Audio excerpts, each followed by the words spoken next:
السلام عليكم ورحمة الله وبركاته. أهلا وسهلا بكم يا جماعة، فيديو جديد. نجيب لكم النهاردة روجيتا قوية جدا لعلاج الشخير أو التشخير أثناء النوم. معظم الناس بتعاني من مشكلة الشخير أثناء النوم، خاصة إن هم المدخنين أو اللي بياخدوا مهدئات أو شربوا كحوليات، دول بيعانوا من الشخير بشكل كبير جدا. طيب إيه أسباب الشخير في الأول؟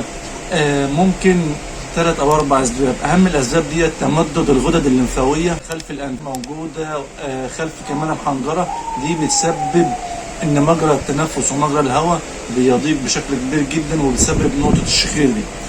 في كمان حساسية الأنف المزمنة ممكن تسبب برضه نفس المشكلة، لأنها بتسبب التهابات في الأغشية المخاطية للأنف، وتسبب برضه ليها تمدد، وبتسبب ضيق النفس، وبتخلي الإنسان دوت يشخر ونايم. من أهم الأسباب برضه ممكن التهاب الحنجرة واللوزتين تسبب نفس المشكلة. ومن أهم الأسباب الخلقية اللي هو اعوجاج الحاجز الأنفي، بيخلي يم ضيقه ويم التانية واسعه بالنسبه للانف او الجيوب الانفيه، وده بيسبب برضه مشكله ان ضيق في مجرى التنفس ودخول الهواء، وبيسبب نقطه الشخير دي.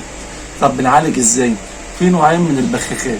في بخاخ ممكن يستخدم عن طريق الفم، وبخاخ عن طريق الانف. واحد اسمه سنور انز، وبخاخ اسمه سنور نو مور.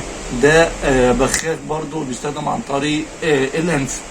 البخاخ ده بيستخدم في فتحة كل أنف قبل النوم مباشرة. ده ميزته إيه؟ ده بيحتوي على مواد زي الكلوروكسيدين وخلاصة النعناع، ومواد مطهرة جدا، وبتساعد على علاج مشكلة الشخير. وكمان البخاخ التاني بتاع الفم دوت بيرطب الحنجرة بشكل كبير جدا، وبيعالج الجفاف بتاعها، وبالتالي ما يحصلش مشكلة الشخير أثناء النوم.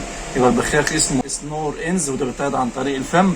والبخاخ التاني يا اما تستخدم يا ده يا ده، ممكن الناس تستخدم الاثنين مع بعض، مفيش اي مشكله خالص. والبخاخ التاني اسمه سنور نو مور نيزل سبراي، بخاخ عن طريق الانف. بيستخدم بخه او بختين في فتحه كل الانف قبل النوم مباشره. بس يا جماعه طبعا كده الفيديو خلص. بشكركم في النهايه، ويا رب يكون الفيديو عجبكم. شكرا والسلام عليكم ورحمه الله.